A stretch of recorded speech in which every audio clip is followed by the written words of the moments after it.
we saw Downstream, and it was just a wonderful example. I did not know how to make bourbon with such good water. And certainly Kyle Lake showed us every bit of how to drink beer, make bourbon, and drink bourbon. So we enjoyed it. But it was a wonderful experience to really look at the water system of Louisville, the streams, and then see how it comes out of the Ohio River and how we end up at the drinking establishments in Louisville with all that clean water. I was intrigued by the ideal of seeing the filming of Beargrass Creek. I like to kayak on Beargrass and up the river, and so when I heard that they had some filming of that, I wanted to see that.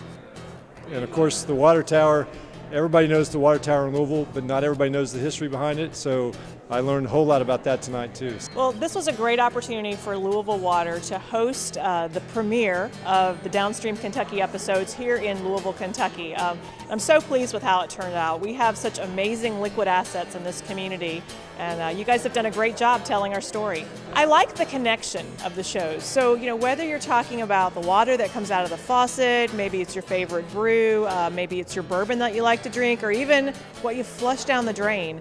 I think after people look at these shows, they're going to have such a new appreciation of water. Well, I liked it when Kyle was sitting over one of our clarifiers and thought he was over a swimming pool.